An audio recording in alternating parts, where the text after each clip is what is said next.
Okay, Serge Chermayeff, an architect who was born in Russia, and then he left for. He studied in various countries. He worked in various countries. He obtained the British citizenship, and then he moved to the United States, where he also taught at important schools and even founded several organizations himself. Was a man with very involved with architecture and with also not just architecture in terms of practicing it, but also in terms of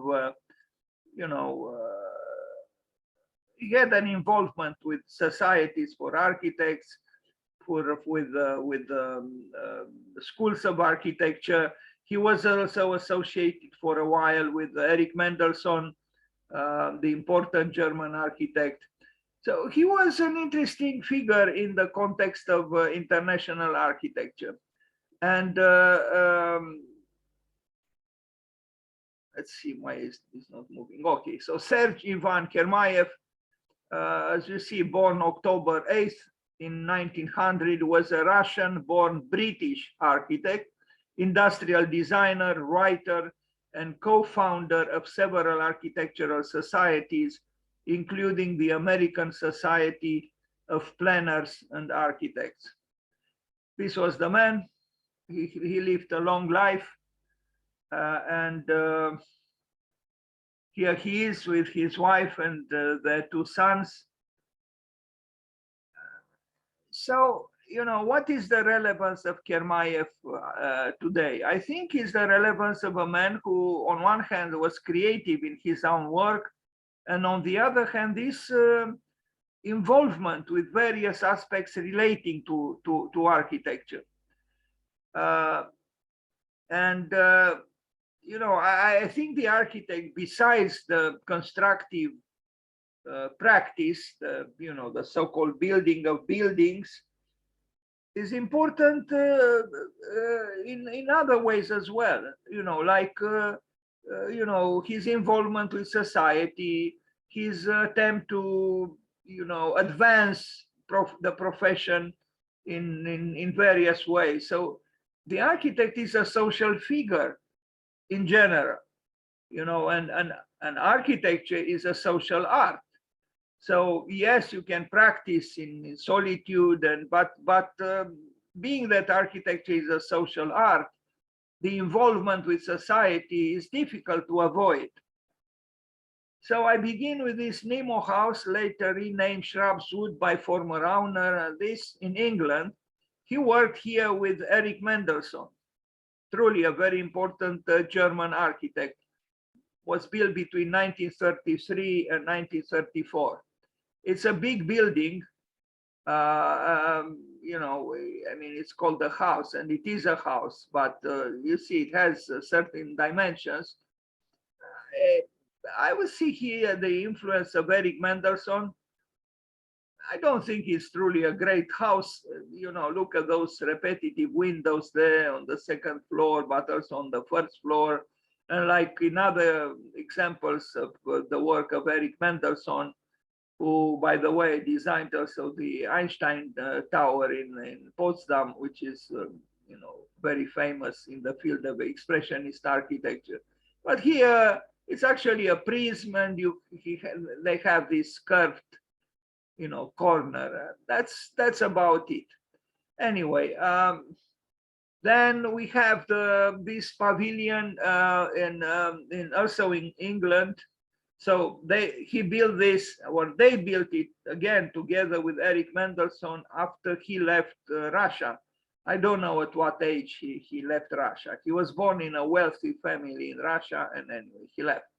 You see, it's kind of the same architecture like the villa that we just saw, but in a way, this one is better as a building because that even the rectangular part of the building is more nuanced somehow architecturally, and then the curved part is animated by the spiraling of the stair behind the glass. But all in all, it's not really very, very surprising architecture. But it has this one has qualities, the simplicity, the the proportions. 1934, so before the Second World War. Serge Chermayeff and Eric Mendelssohn, or maybe Eric Mendelssohn and Serge Chermayeff.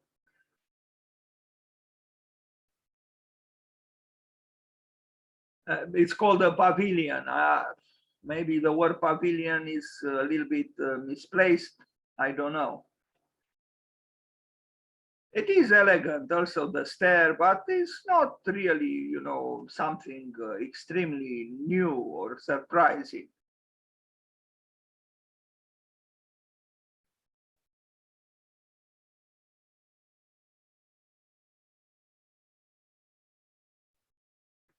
This is more surprising, and it makes me think a little bit of, Pierluigi Nervi, but even more so. It's not just that, technically it's done very well, but also aesthetically it's,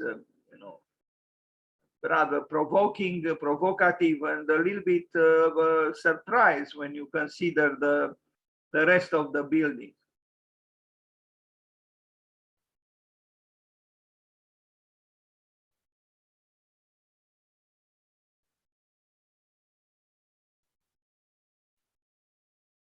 This is the other side of the building. I see here it was called the Pavilion. Anyway.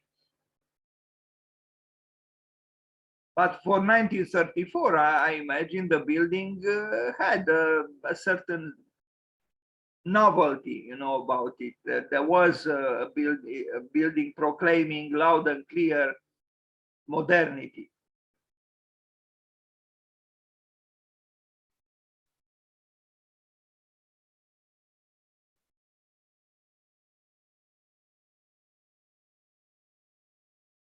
I think they designed also this lamp for this particular staircase.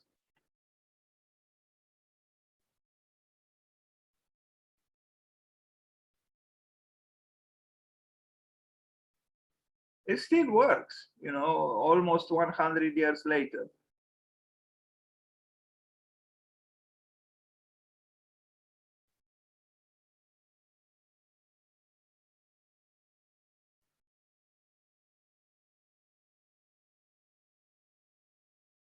Now, another house. This is a house designed again in partnership with Eric Mendelssohn. And it was restored and extended by Sir Norman Foster recently. So I guess Foster did this part here, I imagine. Now, these works were built while Chermayeff was still in Europe, or at least in Great Britain.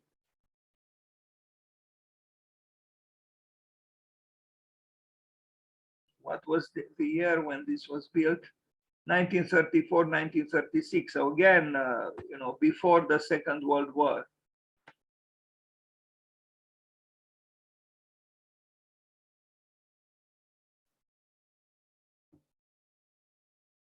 All the pictures.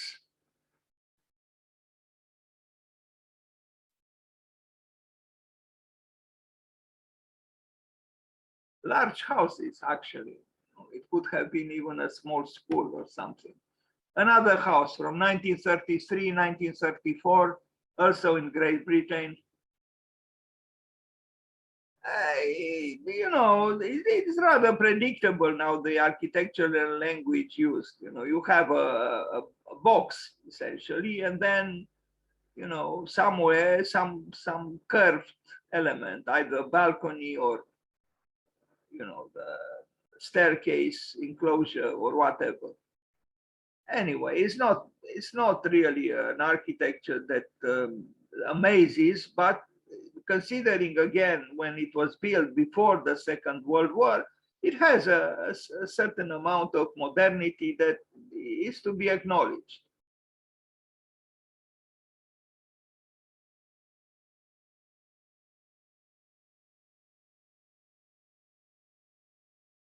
Eric Mendelssohn was and is a better known architect, and he has the complexity of his work is appreciable. Also, you know, he is considered an expressionist architect as opposed to Chermayeff.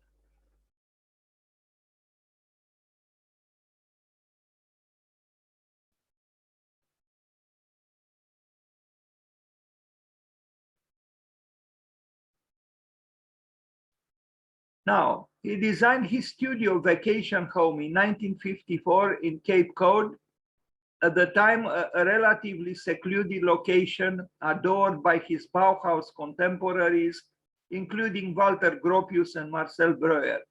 Cape Cod became a hub for experimental modern design, hidden within wild natural surroundings. I like this building. You know, it's interesting, and you know, this X, I don't know if really necessary structurally, but aesthetically is intriguing, and you know, even now looking at it, is a building that cannot, it doesn't leave you indifferent. Why is it so? Well, because it's yes, it's a modern box. There is glass, but this glass is divided into smaller sections, into small parts, and then again, these panels are there is geometry here, but there is also the mystery of hiding certain things, and you know, we can speculate on the meaning of the X. I like it. It's a studio house, but it has a freshness, a vision, which I think cannot be denied. And also using color, you know, color is also important. Color, unfortunately, many trends and schools of architecture discourage it, but I think color has its importance.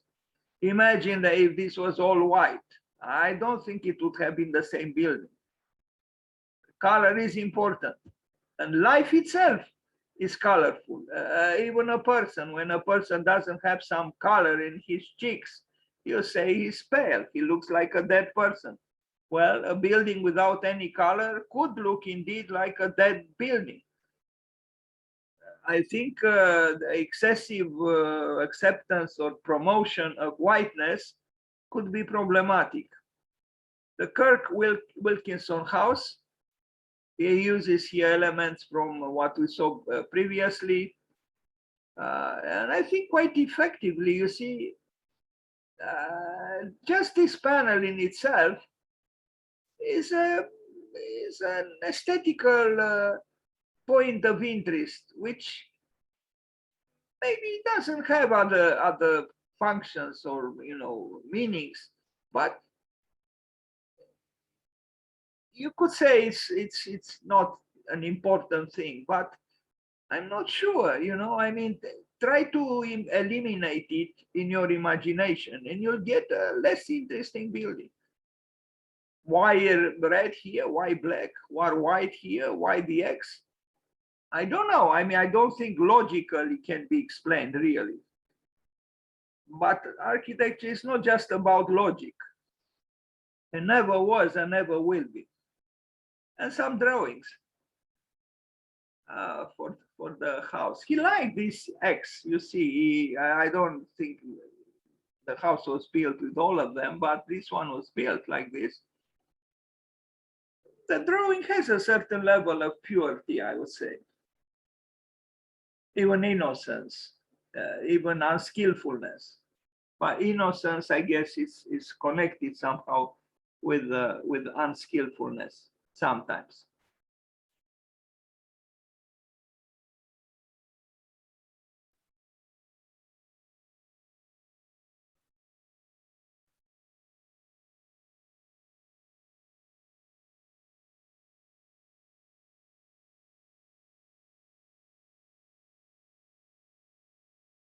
So you see this almost ornamental element of the house does have an importance. You know, all of a sudden, an architecture which would have been rather banal becomes less banal because of in essence, perhaps a superficial, if we are to use this word, a superficial element, having to do more with decoration, with ornament than with structure. And look at this, you know, the building is still fresh, I would say, after so many years. And the X here is also repeated here in the section or even in the view. But here it is structural, here it is not. And I think it's an interesting building, less pure than the ones built by Miss van der Rohe, but I'm not sure that inferior. Yes, the building is elevated from the earth, but I don't know. I think aesthetically speaking, the building is engaging.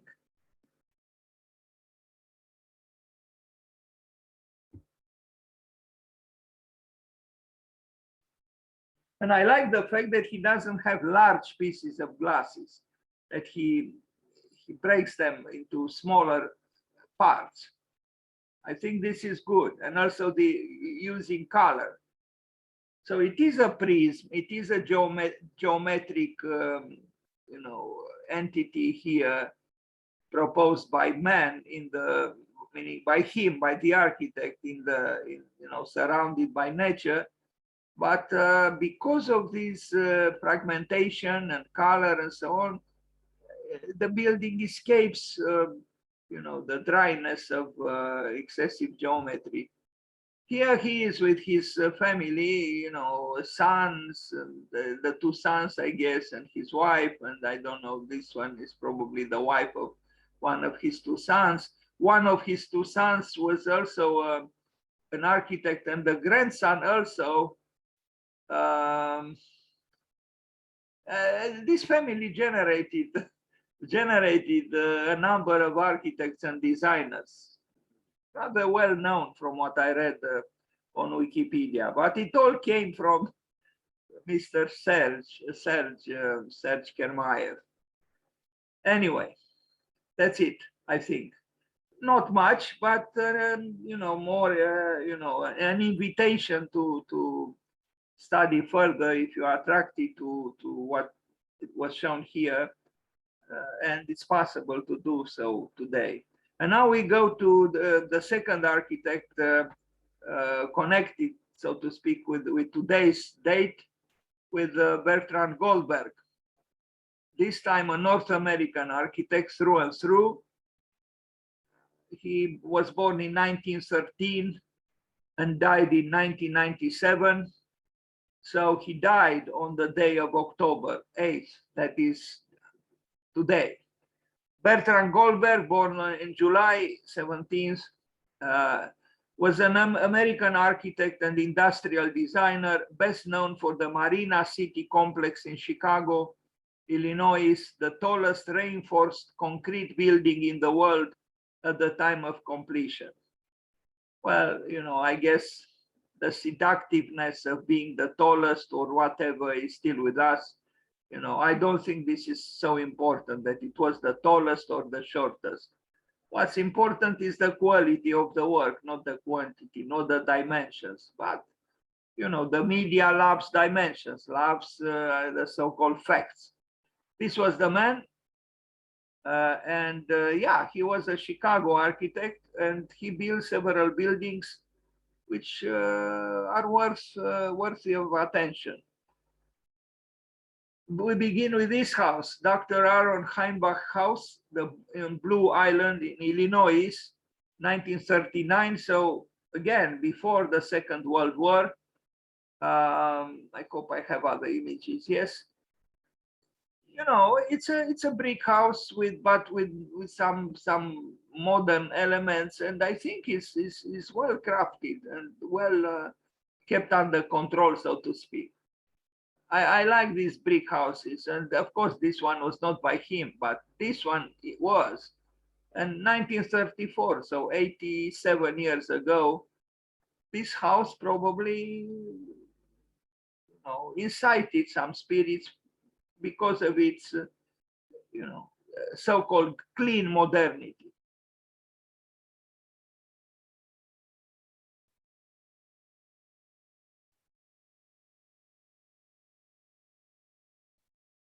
Bertrand Goldberg.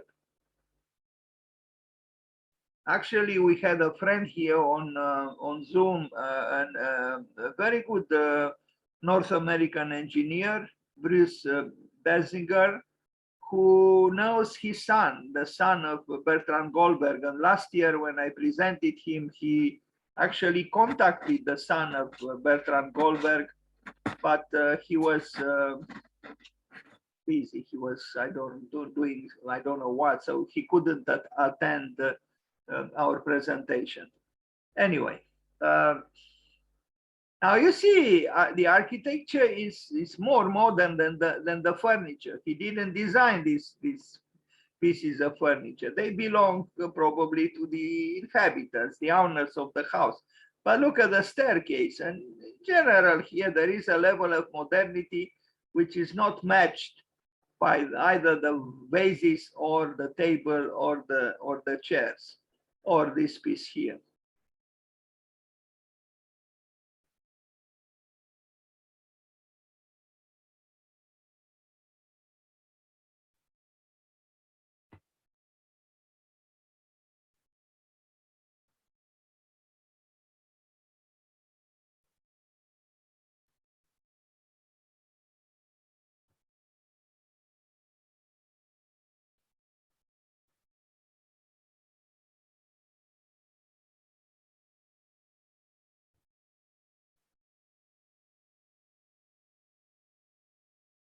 Soon will arrive at large-scale public buildings, for which actually Goldberg is known, less for his private houses.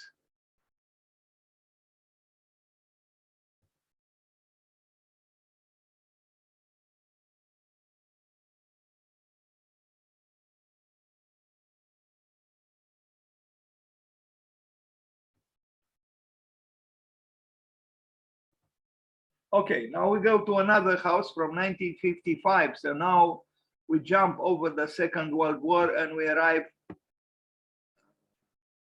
Afraid I don't have here pictures with this house, but I hope I have with this one, the Levin House, 1956. This one is more, from afar, seems to be more so-called traditional because of the sloping roof. But inside, I think exposing the structure of the woodwork of the roof is, rather a modern feature of the house, and reminds me a little bit of a house less known by Louis Kahn. And Anting, I think Anting was involved too in that house in New Jersey, I think, an interesting house. I forgot exactly how it was named. But also reminds one a little bit the roofing, the wood structure of the roof of the Trenton bath, public bath or Jewish bath by Louis Kahn. Built also around, let's see, this one was, 1956. Around that time, I think Kahn built the Trenton building as well. Anyway, this is the house by Bertrand Goldberg. And I think exposing the woodwork of the roof, of the sloping roof, is a good idea. Maybe there might be some problems in terms of insulation, but aesthetically, I think it's pleasing. In terms of space as well, you increase the height of the room and you don't have a flat ceiling, which could be at times, rather deadly. Because a certain drama, so to speak, the sculpturalness of the building is important.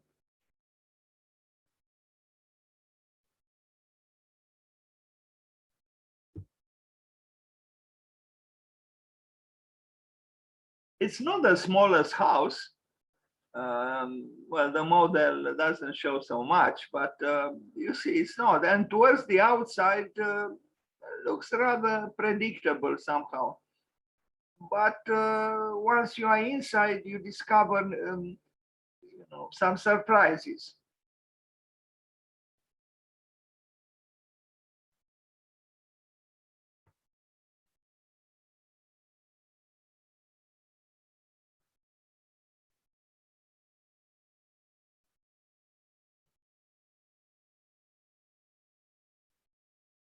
Now, a hotel, Chicago, 1963, Astor Tower Hotel. Well, a different kind of building, and I don't think it's a bad building. It's this one here. It's a square in plan. It's symmetrical. It's it's rectangularity here, but it has architectural qualities which cannot be denied.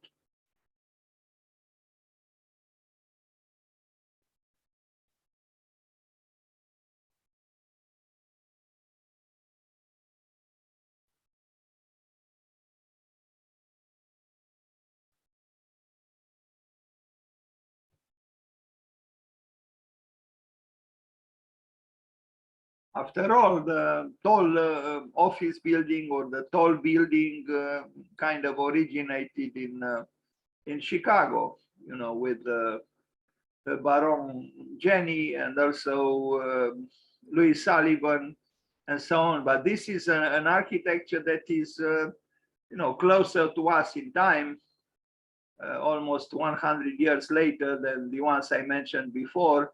And I think it's a good building. It's a good building, and we'll see other tall buildings by Bertrand Goldberg.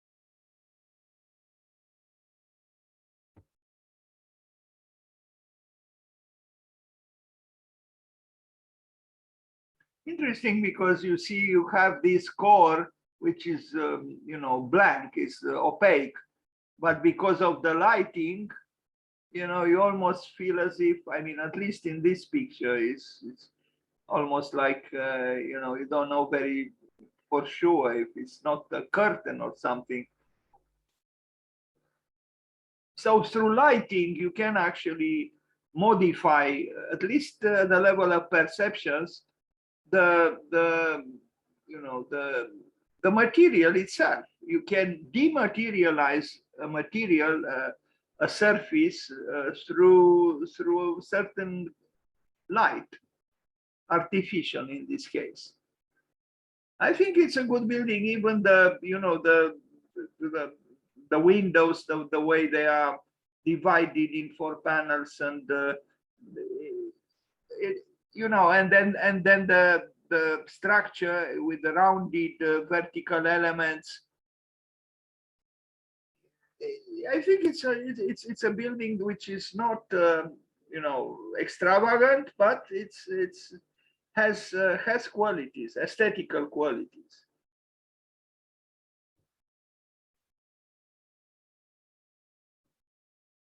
I would say these round columns are rather unusual, and considering that the plan is square and all the lines are straight lines and then the columns are round, create a building which has a certain charm, a certain complexity in a way, although it is very simple.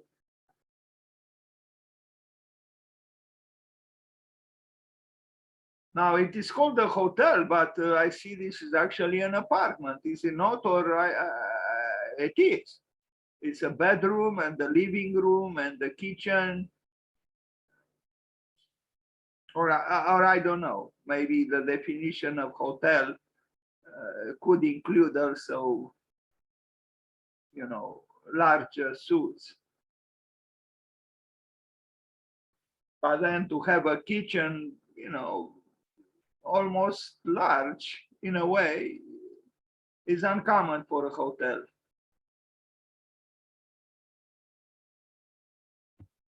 Okay, a convention center in West Palm Beach, Florida, 1965, West Palm Beach Christian Convention Center. Look at the structure. This is during the construction, and you know, the drama of the clouds on the sky is matched by the drama of the building, of the structure of the building in the process of becoming.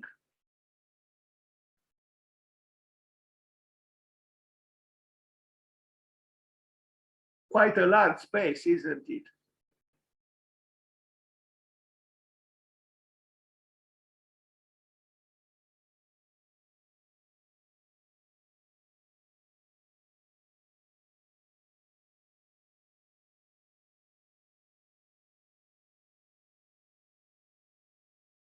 It is primal. It is, you know, archetypal almost. By itself, in its silent way, it says it's a large gathering building or space.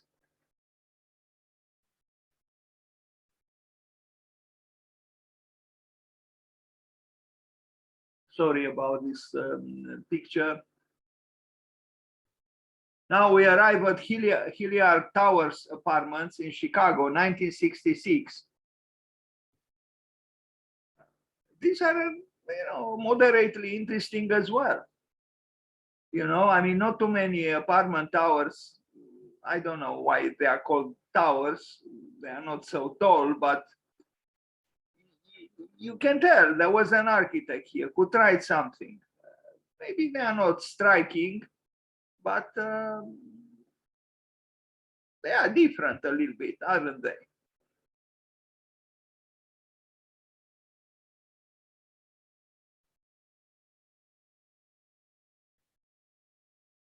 And just like in that hotel that we contemplated here, he also introduces curved fragments within the building. You know, there is the larger curve of the whole building, and then there are the smaller ones of each vertical unit within the larger curved building. And he worked like this. We'll see other buildings. His language is not very, very complex. But again, there is architecture and there is an architect.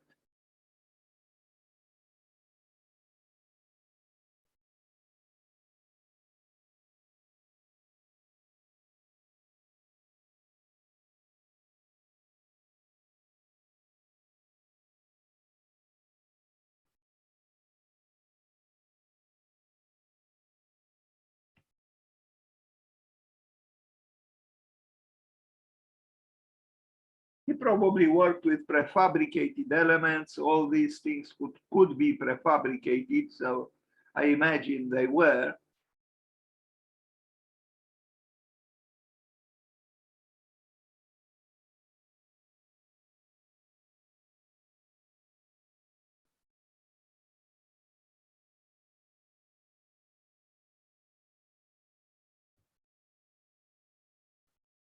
And you see the plans themselves have a certain individuality because of the curved elements. Conceptually, so to speak, they could have been with straight lines, but they are not. So there is, you know, a certain differentiation here arrived at because of the curvatures. Even this corridor, you know, everything is a little bit curved, with the exception of the, you know, these walls.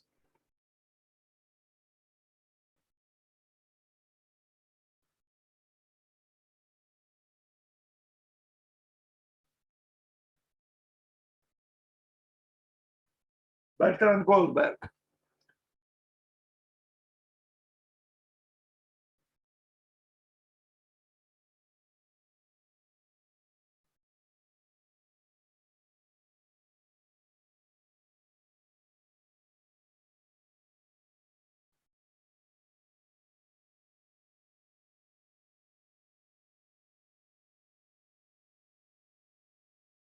Now, I don't know very well why I chose to show this picture. Maybe because, I don't know, I mean, a bicycle, a kid, and a block of flats. And that is life plus architecture. It's possible this building was with some kind of social housing. It's possible. And you see, even with lesser budgets, you can do an architecture that is not like all the others. It's not necessarily banal.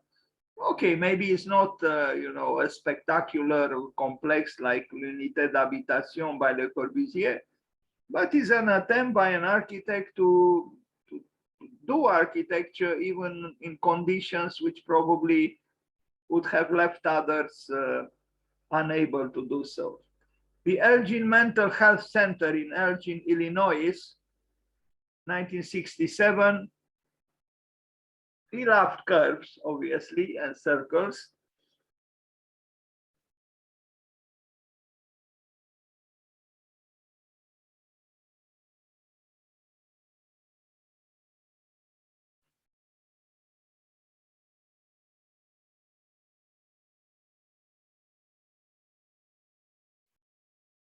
SOM proposes new use for Bertrand Goldberg's Elgin Laundry building. SOM being Skidmore, Owings and Merrill, a very important architecture office in the United States, a very large office, and promoters of good architecture beyond their own practice. There is, by the way, a fellowship, a traveling fellowship that SOM offers to brilliant students, brilliant portfolios. And I suggest, if you want to check on the web this program, you can. I'm not sure if it's only offered to students or young architects as well. At one point, there was a Romanian either architect or student who studied in the States, who received this fellowship, a very generous traveling fellowship. Anyway, I like this building, and it's here is in a state of being untaken care of, but still has power. And as you probably know, I chose to show it in the invitation that I sent out to this presentation. It's I don't know exactly what this is, laundry building, but it's a very large building, as you can see, and it is a powerful building. Some would say it's a brutalist building. If you want to use those words, why not? Back to the building that I showed, and it's in the same location in Elgin, Illinois.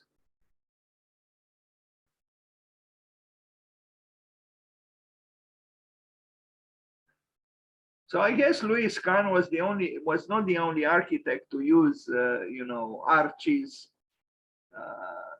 with a clear liking of them. Goldberg did it too, and before Kahn, but his architecture is different, of course, from the one by Louis Kahn. I like very much this picture, which is actually with a different building, which we are going to see, the mentioned very tall buildings in Chicago. Now we'll arrive there. St. Joseph Medical Center in Tacoma, Washington, 1969. Here it is. Again, it's not a building that you can easily ignore. No.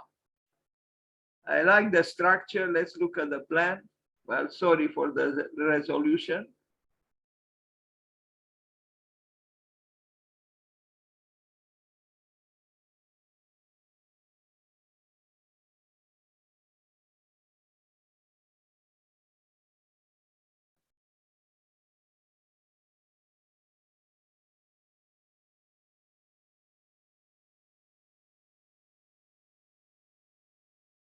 There is a certain level of formalism here, but architecture cannot totally stay away from what we call form.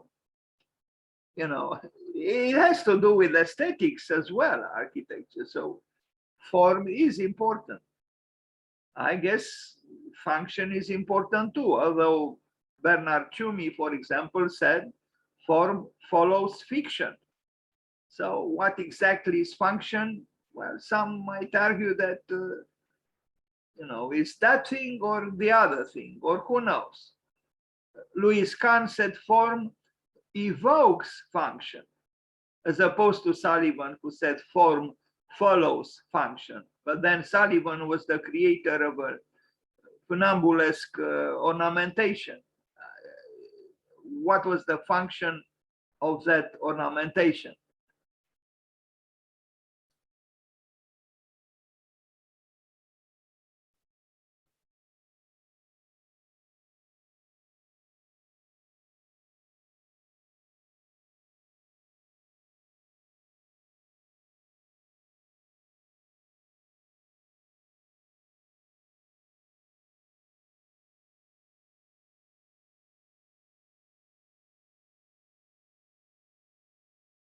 So the will of the architect, as expressed aesthetically, is still readable. Is still even if the disorder of life, manifests itself around the building, but the purity of the initial thought is still there to be observed.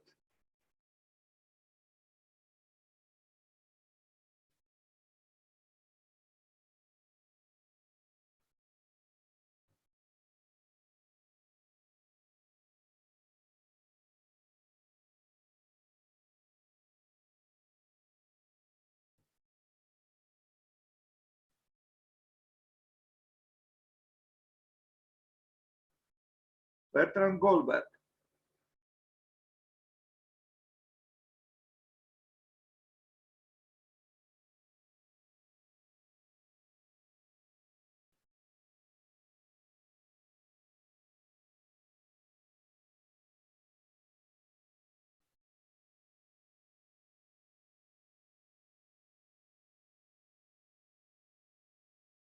So what was the function of this building? A hospital? Joseph Medical Center, yes. Well, for a hospital to have this kind of plan is very unusual. But I guess, at least for that time, functioned very well. He did another one which was actually demolished, and that's very sad. I a hospital is not just a machine for making people well or healthy, but how could you make people healthy in the absence of beauty? I'm not saying necessarily that the patients here observe this beauty, but somehow the configuration, the architectural configuration might have had some effect on those housed there for hopefully temporarily. And look, this building stands out. It says something about the will of an architect who didn't want to create just another banal box and tried something else. And for this, I think he is to be appreciated. I don't know if he designed these buildings too or not. I don't know. It might be.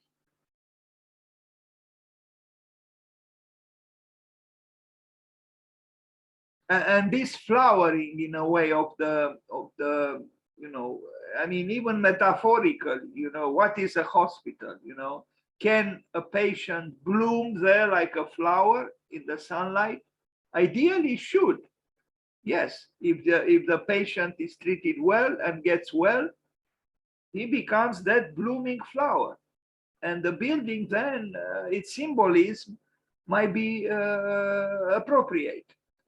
Now, this is the building which was demolished just 8 years ago, the Prentice Women's Hospital building, although there was at one point a project done by Studio Gang, Genie Gang, to build above it.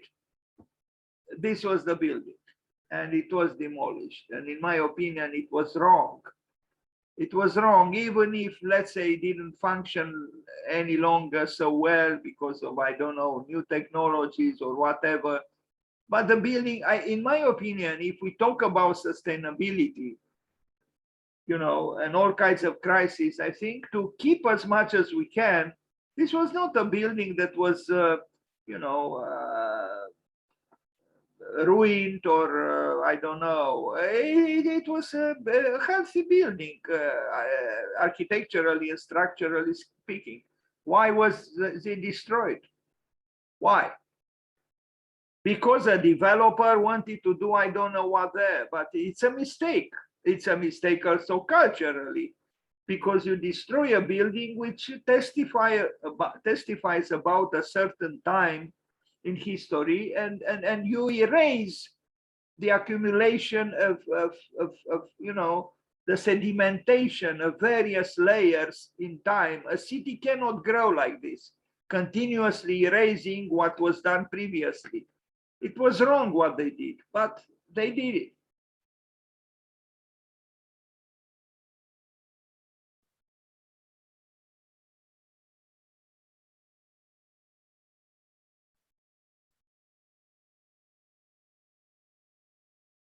I have I have this thought.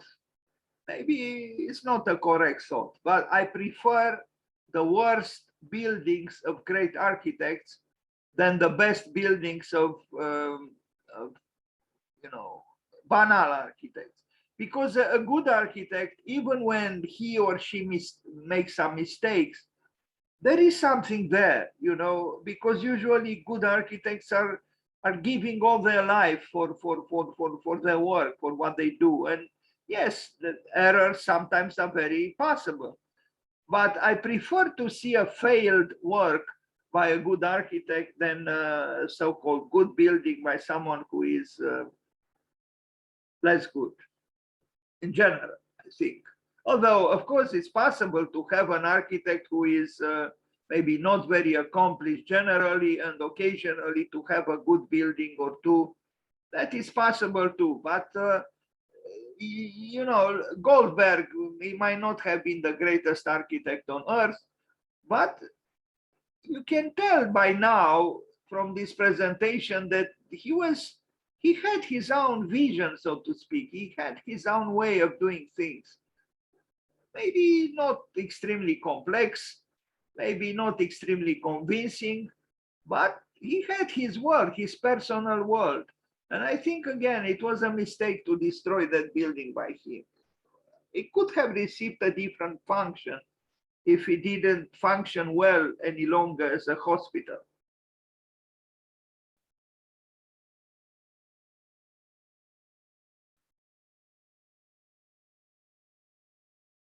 And this building was published at the time when it was built. I remember I have seen it in Architecture d'aujourd'hui, and I'm sure it was published in other buildings, because you see it even has an interesting structure with cylinders, or you know, half cylinders, or they are supported in the center, and you know, that they are not banal.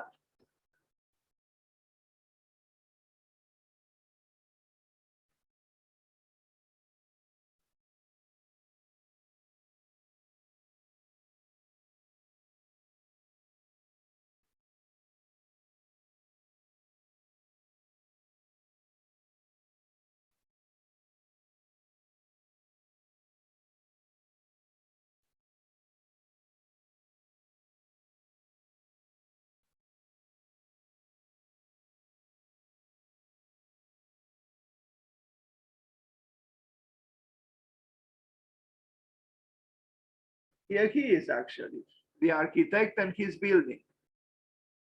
His building, now they are both gone. He died and the building also died because it was demolished. Thanks to the eternal wisdom of Homo sapiens. Stony Brook University Hospital, I guess he did several hospitals from 1980. This one also, I would say, it's almost utopian, to an extent.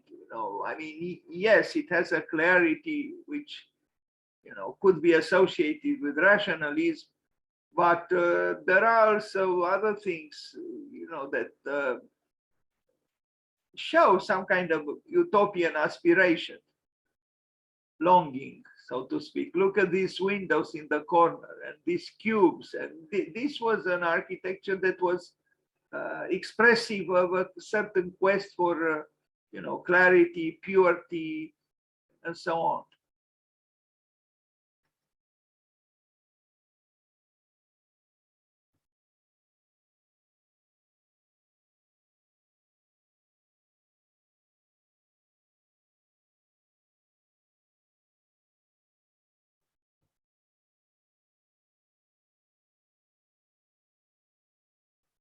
Bertrand Goldberg, Sony University, the Sony. It's actually Stony Brook. Sorry, I pronounced wrongly. The Stony Brook is a university hospital in an important educational setting.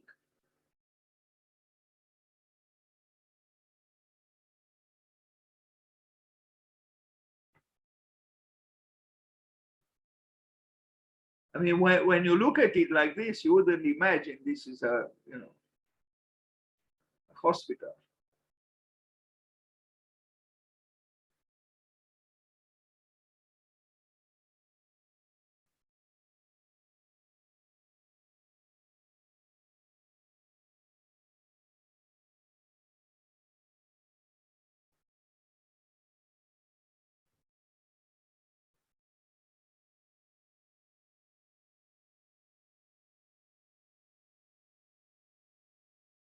I don't know if it was really a hospital per se. I see a health sciences center. I guess maybe it was just a place for research and laboratories and so on. Because otherwise, it's true, these cubes don't have too many windows. So, it would have been problematic to have rooms for patients. I guess maybe some kind of a hybrid program, research, study, maybe also, inpatient services and so on.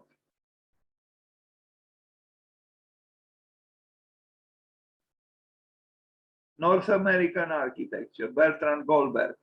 Now another hospital in Phoenix, Arizona, 1982. We know by now how a building by Bertrand Goldberg looks like.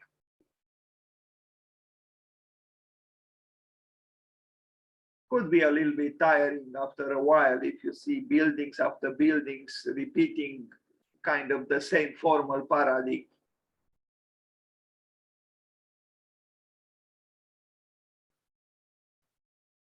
Although he arrived at verity using similar paradigms. Like here, I wish I had all 5, because here are the plans of various buildings he designed, mostly for hospitals, if not all hospitals. The Brigham and Women's Hospital, then the Good Samaritan Hospital, then the Providence Hospital, and then I can't read very well what's there. And you see in plan, they are very pure forms, flower-like in a way. Interesting plans, and certainly unusual for hospitals.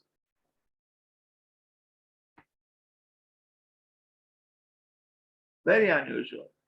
And they probably function very well. I mean, you see the circulation, the corridors, the central, where the nurses are, and then the patients' rooms around. but you also see a quest for aesthetics, for you know, aesthetical coherence. Marina City, this is perhaps the best known work by Bertrand Goldberg, and these towers were the tallest at the time when they were built of reinforced concrete, and they are still part of the, you know, the silhouette, the skyline of Chicago. What is at the lower levels is parking, and above there are apartments. And I think they are impressive. Still.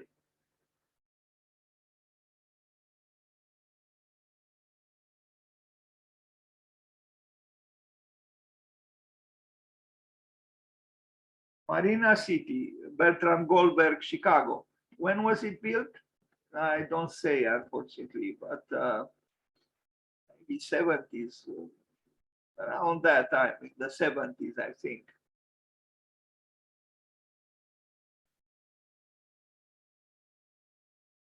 One thing is for sure, architecture is not just about function, but it's also about form.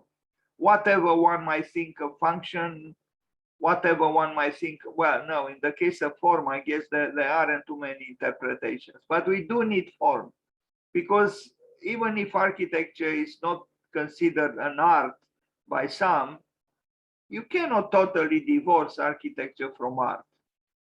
I keep saying, if architecture was not an art, why is it present in most histories of art? While I never took a book with a history of science to have architecture on its pages. So I think there must be some meaning in this. Architecture is present in the histories of art because at its best, it becomes an art. That's why. And it has to do with form as well, not just with function.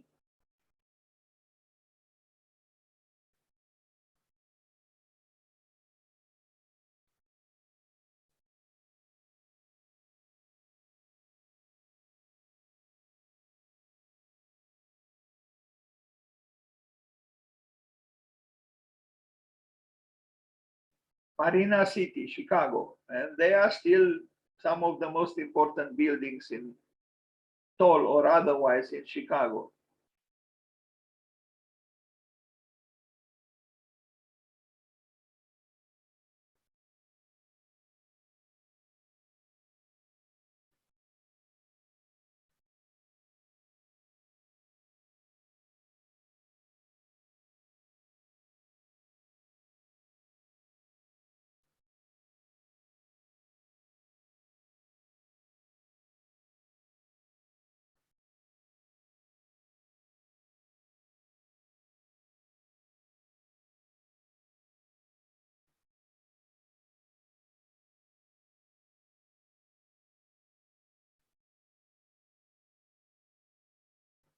Now, these apartments here, they remind me a little bit, or maybe more than a little bit, of an apartment building I built myself in Transylvania when I was very young, where I had to connect two rectangular buildings, one here and the other one here, and I did a curved building with an exterior corridor accessing them, and they were like this, opening like a fan towards the outside, and here it was south, and the balconies were not curved, but from here to here, something like this. Well, this had to be, you know, straight, parallel with the horizontal, but very similar, actually. A quarter of this plan was very similar to the plan of the building I built. And I remember when I visited the site during construction, the builder asked me, why didn't you make it in a spiral to totally, you know, ruin us? But they built it, and the inhabitants were very happy, because the rooms opened towards the south with a larger side, and they had the balconies not like this curve, but they had balconies, and also they had the exterior corridor, which gave access to the apartments.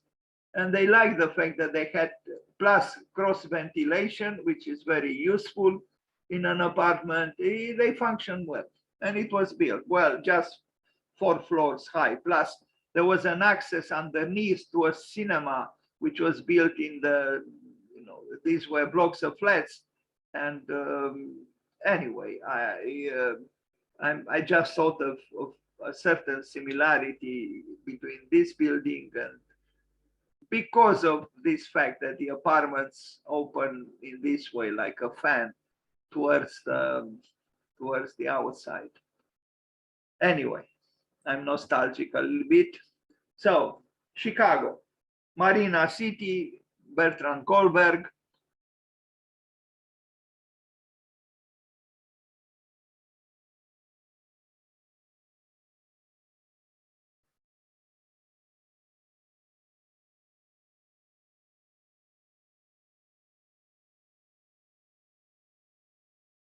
Of course, here without mechanically ventilation, you couldn't do it.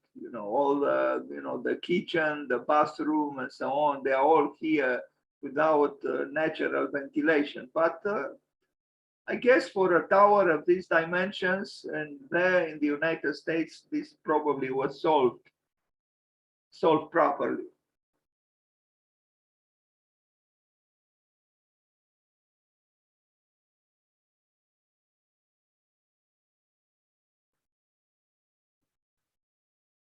During the construction, equally interesting, no? I mean, you see, when you have a pure so-called concept, when I still think that a good building is good or convincing architecturally at any stage of its coming into being. Even when it's not finalized, it's still interesting and yeah, viable. And we can see here, if the construction process stopped exactly where it is here, and still it would have been an interesting, part of the urban landscape.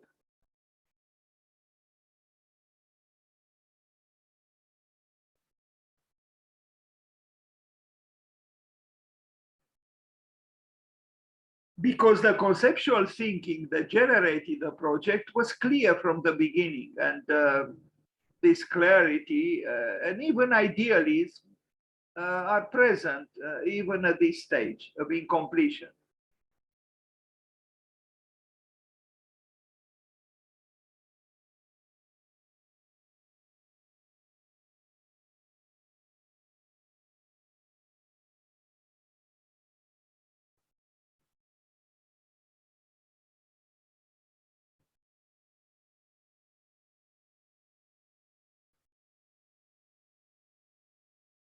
I hope they don't tear down these ones as well. Now, a school. This is also an interesting building. We have to confess. Look at this. How many schools look like this? Well, not too many, do they? So Goldberg was an interesting architect after all, wasn't he?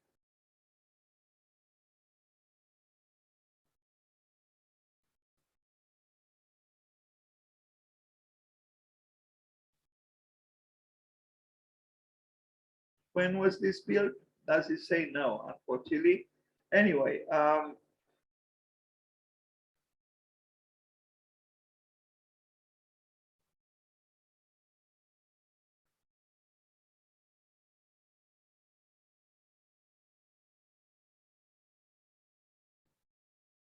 another hospital in Alabama, 1987. Again, welcome to the world of Bertrand Goldberg. Similar, very similar to what we have seen earlier. I guess his architectonic vocabulary was not very vast, but he tried variations of a theme.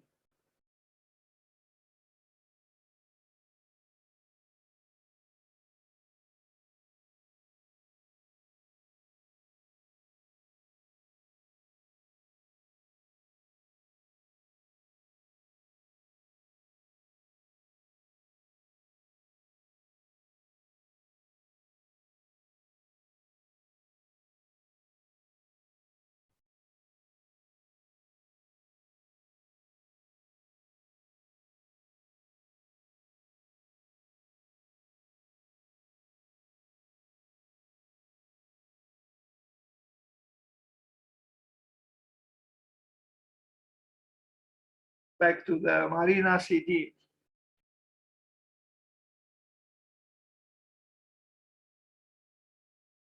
These are continue to be, I think, impressive, and you know.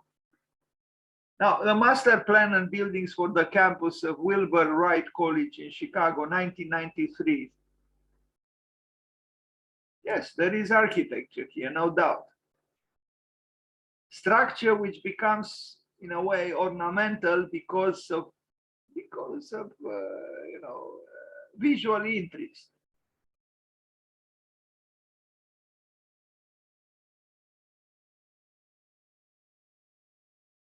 Look also at the power of these cylinders, horizontal cylinders, having circulations, connecting these bridges, connecting buildings on both sides of this area. They are not bad, I think. They do have power, aesthetical power.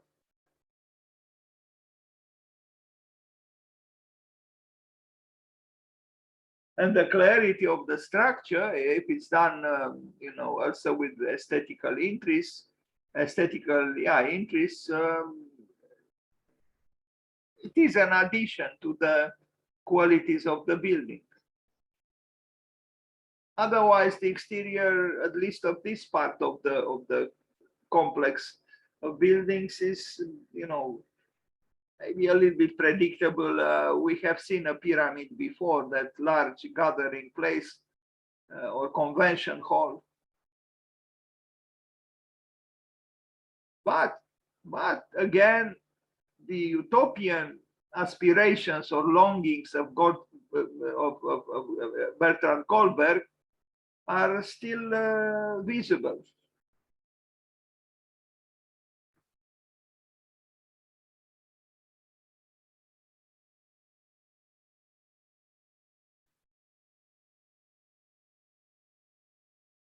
This is not a convention center, it's a college. But a rather unusual college when you look at it. Look at that section.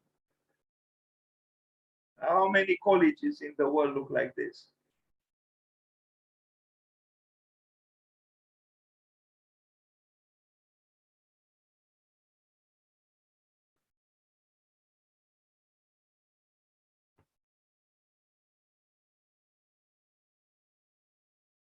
It's possible he designed all these buildings, at least these four here, if not the whole campus.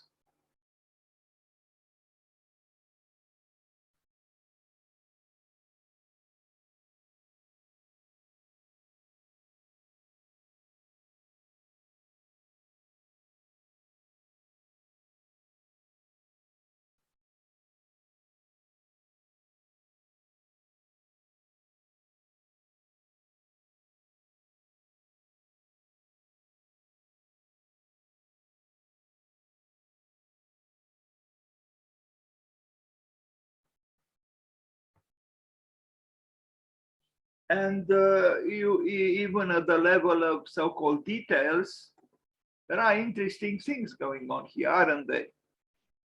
You know, it is architecture here, clearly.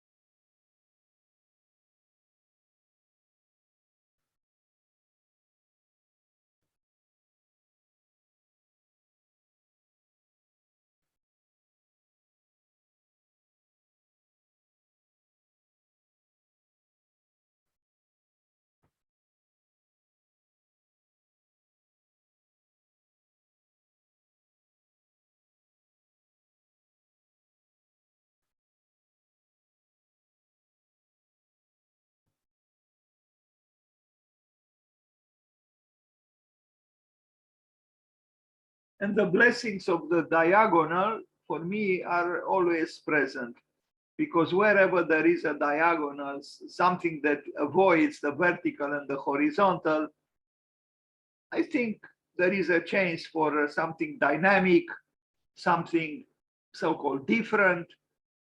I advocate diagonals as much as possible.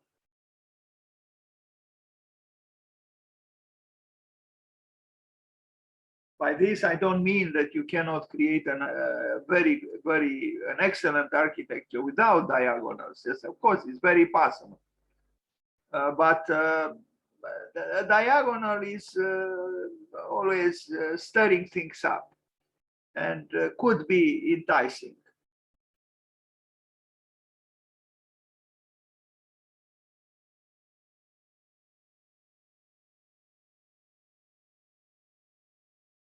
That's it. So we end now the presentation on these two architects.